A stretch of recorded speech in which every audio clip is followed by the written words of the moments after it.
Schedules increase independence. They increase understanding. They increase access to learning and participation. Think of that library example. All of those things are achieved just by the child knowing exactly what was happening at library. So it lets them know what is happening when and in what order. Not, okay, we're going to library, but we're going to know what order things are going to happen. The other thing I love about schedules is they decrease things. They decrease dependency on the teacher or the teacher assistant. They reduce prompts. You don't have to tell them what to do when because they now know the order they're going to do things. It reduces questionings because they can visually see what is happening. So we're adding our visuals, which is so important. But most importantly, it decreases anxiety. Hi everyone, welcome to the Sue Larkey podcast. As I always say, you have to embrace difference to make a difference. Let's dive into today's podcast. Hey everybody, super excited. In today's podcast, we're going to do a deep dive into schedules. Those of you who watched my free webinar that's been available for the last 2 weeks, I used the word spectrum to talk about the key strategies to put in place, and the S stands for schedules. I realized afterwards that I haven't done a podcast on schedules ever, which I'm really surprised because I think it's such an important tool. Now, if you missed the free webinar, please do me a favor and make sure you sign up to my e-newsletter so you get straight to your inbox notifications about free webinars, free resources. That came with a beautiful PDF. Now, if you're like, but Sue, I didn't get the email. It's because your email provider doesn't think I am a safe person or someone you want to hear from. Can you do me a favor? Go to your email and put in Sue Larkey, Suelarkey, and see if I am going to spam or somewhere else. So check where my emails are going because I'm trying to send you time savers. I know some of you might be like, oh, Sue, you send a lot of emails. I send emails every week. I know because I want to make a difference, but you don't have to read all of them or listen to every podcast. Just always look at the topic. If it's not for you, it doesn't matter. But for me, I'm trying to save you hours of preparation work, trying to work out what to do. So I'm always about trying to give you that little tip or inspiration to make a difference. But this podcast is full of lots of meaty, I've spent hours preparing this podcast because there's so much I wanted to say. And I couldn't believe I hadn't talked about it earlier. So I know we hear the word schedules, but I think everybody sometimes forgets, well, why do we need a schedule and what are they about? So I went back to my first book, Making a Success, and the second topic I talk about in that book is actually using schedules, different types of schedules.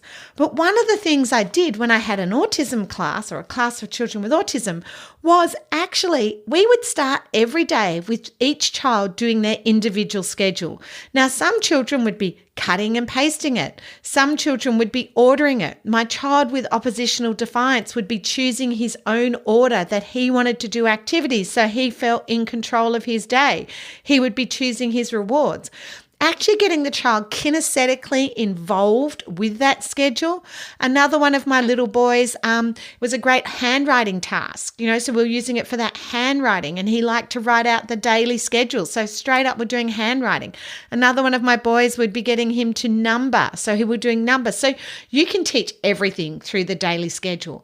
But what I know, rather than just showing the child the schedule, when they're physically engaged with it, when they're pasting on the order of events or Velcroing on the order they want to do things or actually engaging with it, they really absorb it and get a feel for it. But the thing that I learned at the autism school that I'd never learned before was you must add time to your schedule. And I go in, or timetable, or whatever you want to call it. I still go into so many classrooms or I see schedules that don't have time. And our kids need to know how long. Otherwise, they won't get off what they're loving or they won't push through. Now, those of you who have done my workshops know I talk a lot about time management is anxiety management. If you think of yourself, If you know how long, you'll stay for longer. If you know, you'll sit. Oh, you look at your watch, only 1 minute. So, have you ever been at the hospital and you're sitting there waiting at emergency? 1 minute feels like 1 hour. For a child sitting at assembly, 1 minute might feel like 1 hour. So this might be one of those podcasts you need to stop and write things down. But one of the things I'd love you to stop and reflect on, whether homeschool, preschool, secondary, post-school options work, it doesn't matter what age, this applies to all ages. When does time go slow for the autistic person you know? When does time go slow? When does it drag? Is it their homework? Is it sitting on the mat? Is it the playground? When does time go slow for them? And what behavior do you get as a result of that? Are they constantly asking you, when can we go in? When does it finish? Are they doing a runner? My guess is you're going to get behavior. Are you going to get them shutting down, giving up? So when does time go slow? And when does time go fast? When do you hear things like, oh, I only just got on it. It's not fair. I only just had my turn. When are they like, no, I only just started. Or they don't want to get off something because they're so involved in it. So when does time go slow as when does time go fast? And how are you helping them regulate that? How are you helping them know how long? Because my guess is you're not using a timer that is accessible or time that's inaccessible. So the number one, accommodation and adaptation, I believe all schools, homes, workplace need are some form of timer that is accessible. What I mean by that, and I just had an email last week from a school going, we're trying to teach a child analog time and they're not getting it. Seriously, who uses analog time? If you go to the train station, it's not up in analog time. Your boss doesn't tell you to be at work at 10:35, like 25 to 12, like in that old analog way of describing. They'd say 10:35, 11:35, not 25 to 12. We all use digital time now. And I really think we need to begin with the end in mind. Children with autism spectrum are going to be adults with autism spectrum who need to access time, whether it's for public transport, a job, whether it's for social activities. We all use time, meeting up with friends, exercise. You use time every day. So we must make time accessible. And I believe in two fantastic tools to do that. One is a time timer, and I know you've all heard me talk about them a lot, so I'm not going to talk about them so much today. But what I'm going to talk about is using your time timer with a schedule, so adding your visuals to the time timer. The other thing is the new the portable schedules or digital schedules. I've got them back in stock and I'm so excited because we couldn't get them and I literally had to get them from America. Some of you, if you don't know them, please look on my blog or the podcast page this week because they're very hard to describe, but they're made to be a bookmark and they have a digital timer at the top and you can stick with Velcro, your visuals on there or actual objects or photos. So you can make your own little digital schedule. But in secondary, I'll use that just as a bookmark because most kids aren't allowed their phones out and they need access to digital time. So then they've got that digital timer as a bookmark in their maths book and it actually just has the time of day there, or you can use it to count up or count down. Oh, I know this isn't probably working verbally, but my point is I want you all to think about using schedules and a timer. They must go together because otherwise I've had children who rush through their activities and I've finished now. I can go and do what I want. Whereas you wanted them to do half an hour on maths, half an hour on handwriting. How long do they have to do the activity? And I find if they know how long, they can push through. So let me do a deep dive into what are schedules. So schedules are a diary, a calendar, a timetable. They can be chunking down individual tasks like, toilet, wash hands, dry hands. It can be breaking a bigger task into smaller tasks.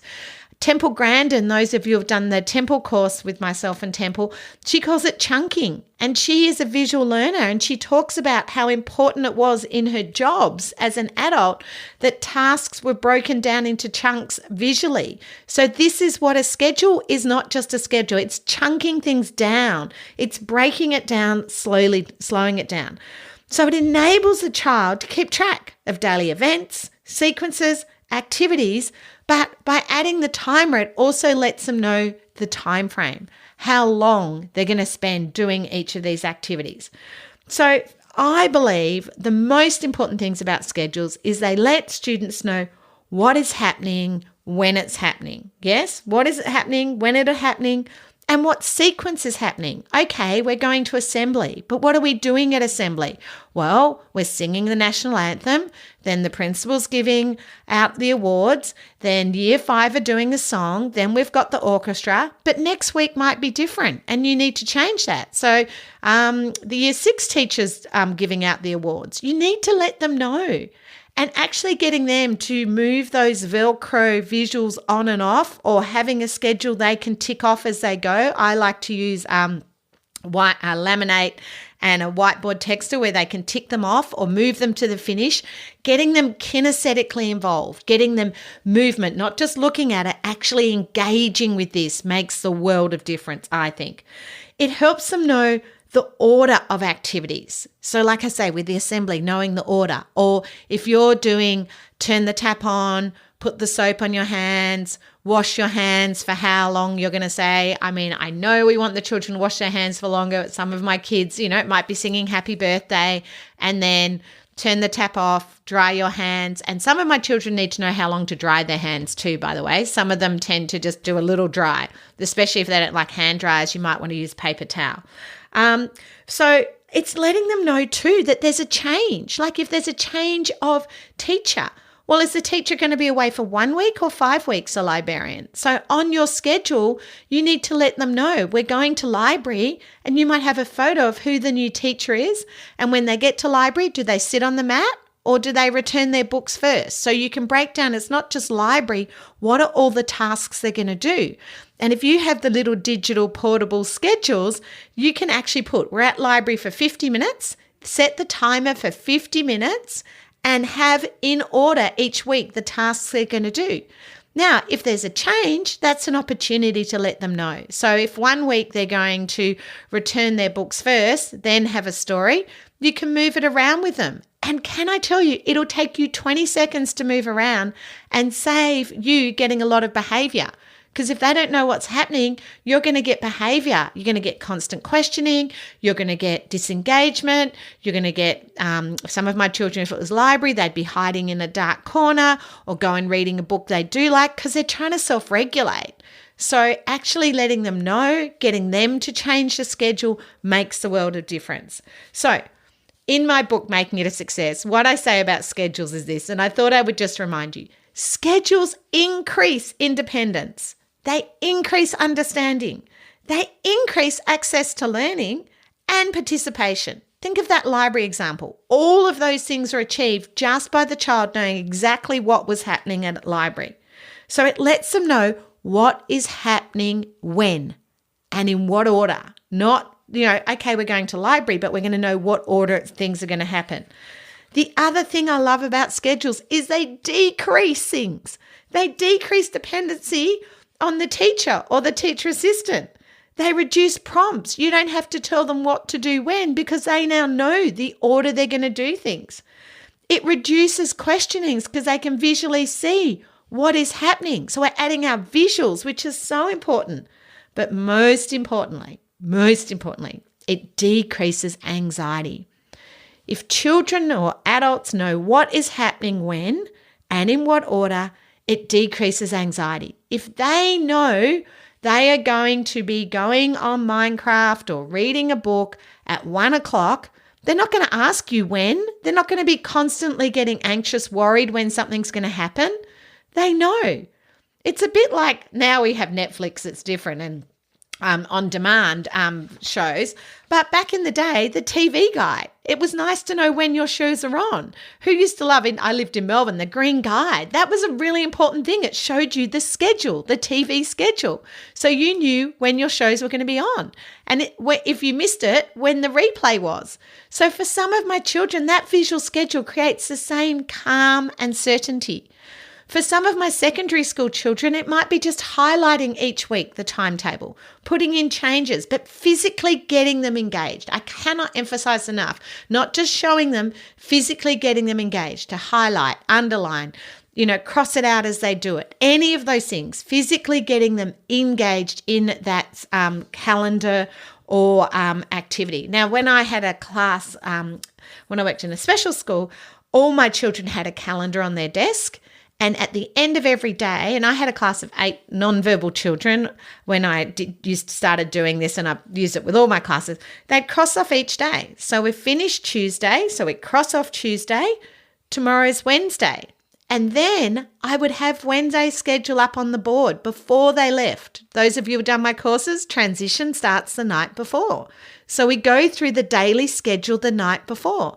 In secondary, going through what's due tomorrow, the day before they leave every afternoon. When I was in a base room in secondary, we would go through what's due tomorrow, what's due later in the week. It's an opportunity to stop and reflect what's coming up. Now, if I'm going through tomorrow's schedule and there's been a change, like, well, we're not having assembly.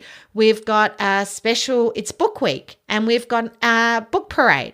We put that on the schedule the day before so they see it. But hopefully that was on their calendar already because we knew that was coming up. So I like to have, or if there's a school closure or a long weekend, like we've got the June long weekend coming up. So we would have that on our calendar and would be looking, going, they can already see there's a holiday next Monday on their schedule for June. So I'm a big fan of a calendar at the end of each day, crossing it off and then looking at that. Tomorrow, the detail of tomorrow.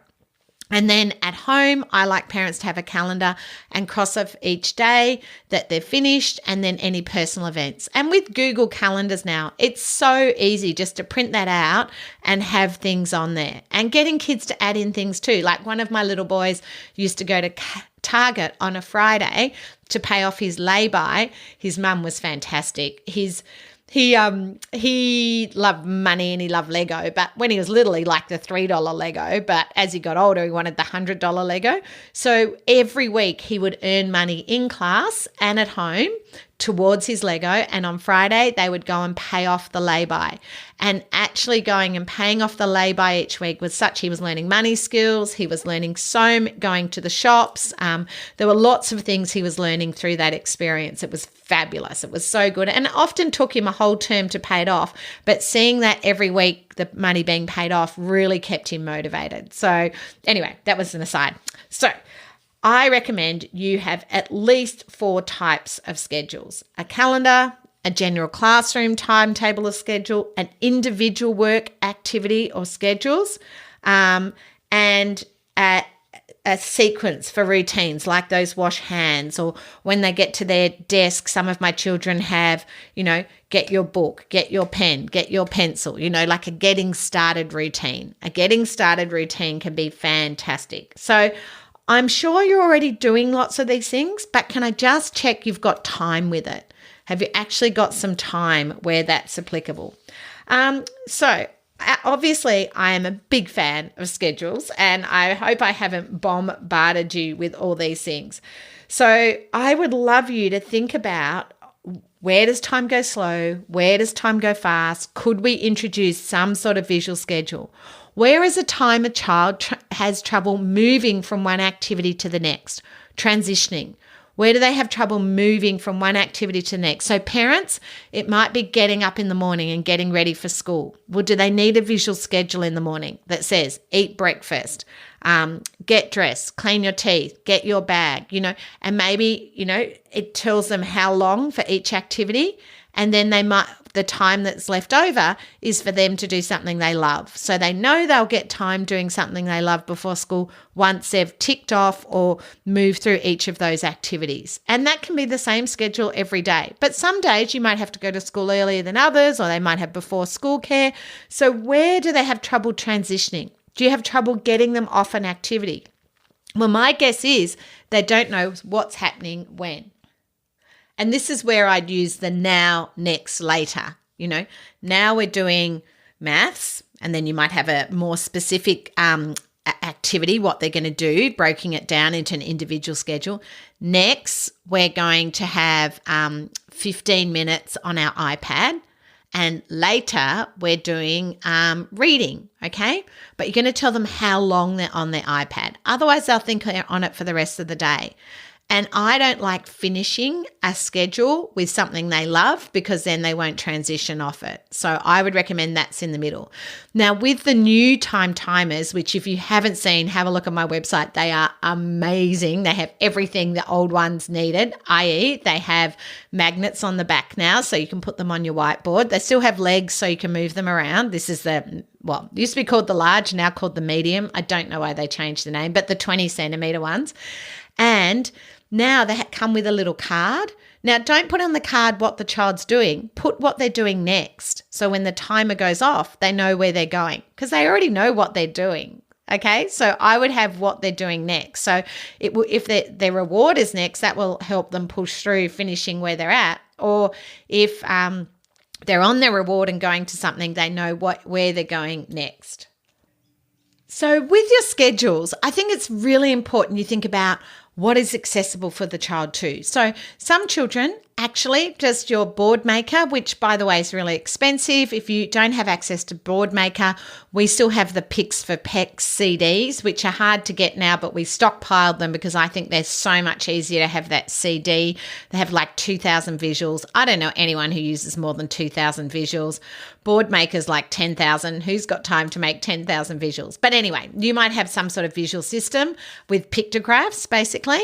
I love photos. I'm still a big fan of photos, but make sure you take the photos from their perspective. Make sure it's a photo of their book, their pen. Make sure it's a photo of your classroom. If they have to sit at assembly, take a photo how it looks from where they're sitting, from their perspective. That's very important. Robin Stewart, an autistic woman who was on my podcast a few times, shared that when she made her book on periods, how it was important to take the photos from the person's perspective. And I think that is really, really good advice. So take the photo. Or it might be objects. And if you look on the blog, you'll see some examples of how I use the schedule. Some have the portable schedule. Some have the actual words on there. So you just get the digital schedule, add your Velcro, add your word, your picture, your photo, or the actual real object. So have a look at those, and you can do the same on your timer. You can add some Velcro down the side on your timer and put the visuals down the side, depending on the student and what makes it accessible for them. Now, I like it where the child takes them off as they finish, and you might have a little finish box, and you can just go to the $2 shop and get a little box that they put them in when they finish. The kids tend to love that, and again, you're getting them engaged and actually engaging and kinesthetically involved with the schedule, and that is such a good way to do it. Now, I think the biggest thing you need to do is make sure the time is realistic, because some children will get a bit anxious and talk about, we didn't finish. That's okay. We'll put it in the to finish later box. So some of my children need to know, okay, we didn't get time to finish that maths. We'll put a bookmark. We'll come back to it, or we'll put it in a box, because some children get anxious about not finishing. So can you talk to students about that's okay, not everybody finishes. So make sure you talk that through, because some of our students, that's why they get anxious about time and timers. My recommendation is you always give them a 5-minute warning. So if you're going to be doing half an hour of maths, put the timer on for 25 minutes. They might have their individual digital schedule that tells them what to do.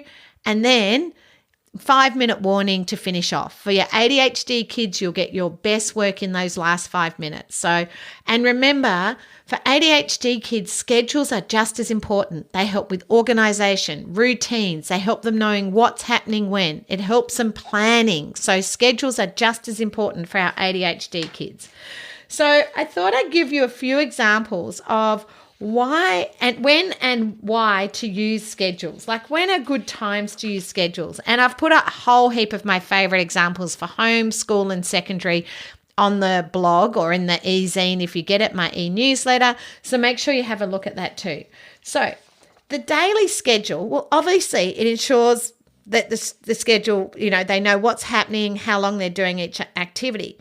But knowing how long will actually help them stay focused for longer. And they won't rush through activities, because some of my students rush. So knowing, we've got half an hour for maths. So that lets them know how long, what's happening, because it stops the rush, but also it helps them push through when they look up and they go, we've only done 10 minutes. And this is what happens for a lot of my students. They'll self-report. I spent hours on that assessment task. No, it felt like hours. So helping children develop a proper sense of time, how long time really is, can make a huge difference. For some of my children, like I say, actually the schedule of the lesson or the activities helps them break down what is happening. So with assembly, remember, it might be singing, dancing, principal announcement, awards. So they know, okay, I'm going to have my timer on. We're here for half an hour. And here's what's happening. But if you've ever been, I don't know about you, but as a parent, I've been to a lot of things at schools, and I love it when they have the schedule of what's happening, so I can see, we're halfway through now. We're getting near the end now, because some schools run on time, some run slow. So knowing what is happening when. So if you've ever been to a concert, it's nice to know what is happening when. So I'm sure all of you can relate to that. But what I know with the specific activities, it tells them where the end point is. They can see, because sometimes they go over to assembly and it goes for 3 hours because it's a special assembly. Sometimes it's just half an hour. And you know ahead of time how long it's going to be. So letting them know that.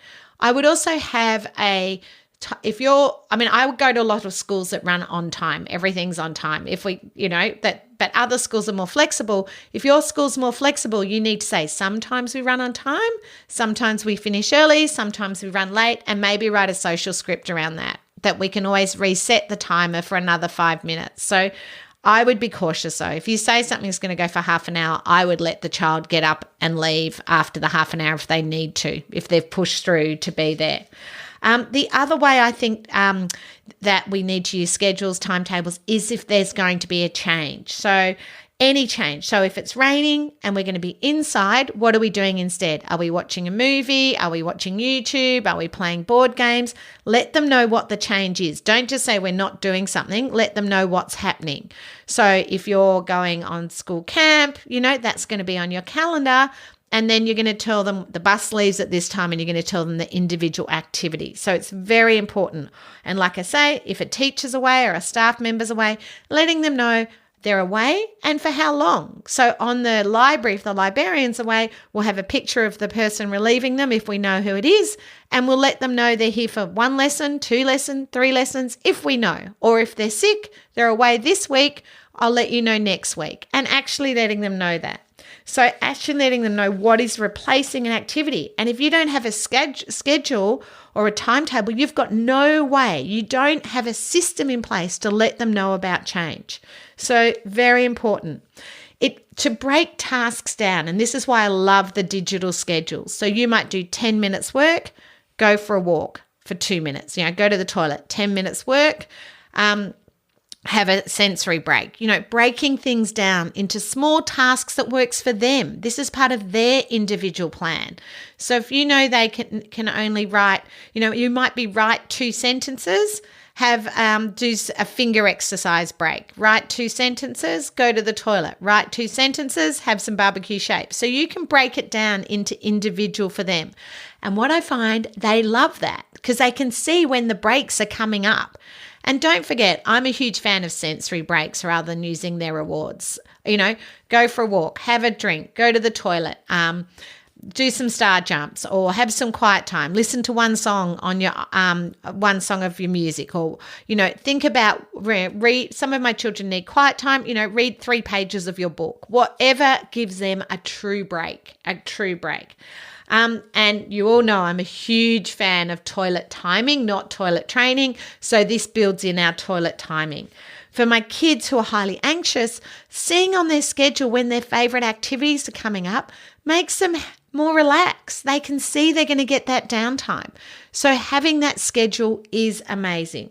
Now, any children who are obsessed with their special interest, knowing when their special interest time is, seeing that across the week, across the day, knowing when they're going to have access makes a world of difference, because then you're not going to have behaviour asking you when they're going to do those things. So make sure they can see when those activities are. And in my experience, they won't get off something they love unless they know when the next opportunity is. So in my school day, I normally have, 3 opportunities a day for that special interest or the thing they love.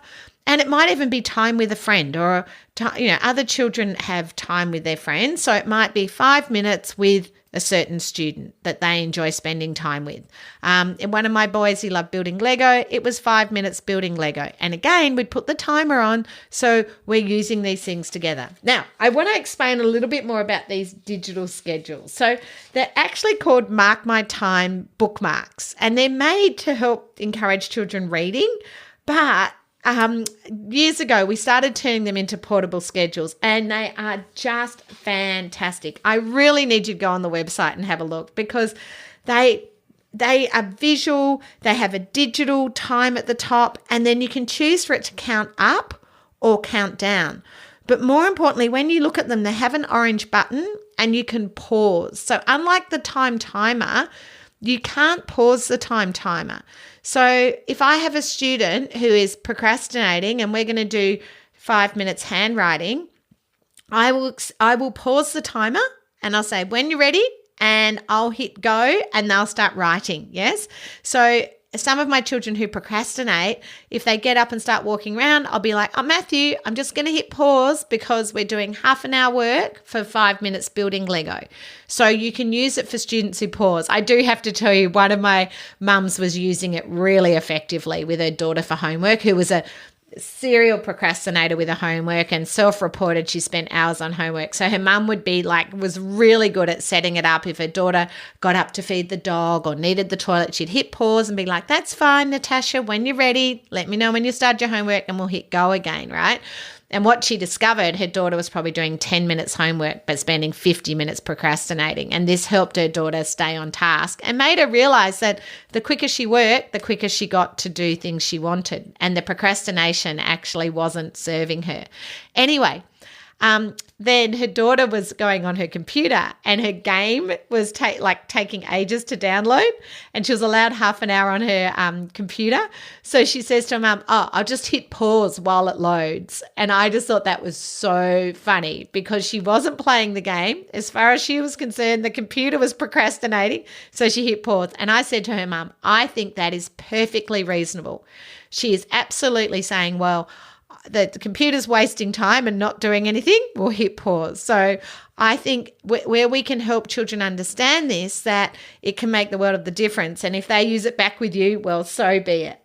But letting children know when things are finished by adding that to that portable schedule, showing them when they can see what's going to happen when. So if they're going to the playground, they're going to throw a ball, then they're going to do running, then they're going to do climbing. They can actually see what they're going to do in the playground instead of just go out to the playground and run around. So it gives them a concept of what they're going to do. There was also one of my mums who she just wanted to have a shower in peace. So what she did, and you'll see the schedule on the blog, her son loved Lego. So she would put the timer on for 20 minutes. She just wanted 20 minutes on her own. And her son played with the Lego, and it had the actual Lego on the timer. And when the beeper went off, he could knock on the door and mum would come out of the bathroom. So brilliant, gave him that concept. Now, back to the schedule. So you can either get them to count up or count down. If you're not sure which function to use for your student, or child, you might need to experience. But in my experience, think about how they use time currently. So if they're a child who likes to watch like microwaves count down, some of my children love watching the microwave countdown. Or if they're used to a digital timer on an iPad, they tend to count down as well. But their games, if they play Fortnite, that normally has a countdown. I think they're 20 minutes per game, or, that has a countdown. But some games are count up, how long. If they like DVDs, they tend to count up. If they like YouTube, it's digital time counting up. So look at what they currently use time with and think, is that a timer that counts up or a timer that counts down? Oven timers tend to count down. So think, have they been using time? If they have been, which one will work best? Now, if they're a child who gets anxious about time, I recommend the count up, not the count down. So I just find that makes them less anxious. If it's counting down, if it's counting up, it's easy to go, okay, we need another 5 minutes, it's easy to extend that. So I highly recommend you have a look at the portable schedules. They are unbelievable for every age and stage. They're just $20, only in Australia, but I'm sure you can find them elsewhere online. They are much more expensive on Amazon and places, but I'm just keen you get them out to the kids and get them working. Make sure you have a look at the schedule, this blog, because I think you really need to see the visual of these portable schedules. But please remember this, a timer plus add your visual schedule, some sort of visual, whether it's word, object, pictograph, equals success, because what it creates is consistency, routine, structure. And as a result, you will get positive behavior because they know what's happening when. So I hope if you are not using schedules, you are excited to go and think about different types of schedules, like you're adding a calendar, whether you're adding an individual work schedule, whether you're adding, like I say, in my Making a Success book, they start their day every day, cutting and pasting or writing out their schedules.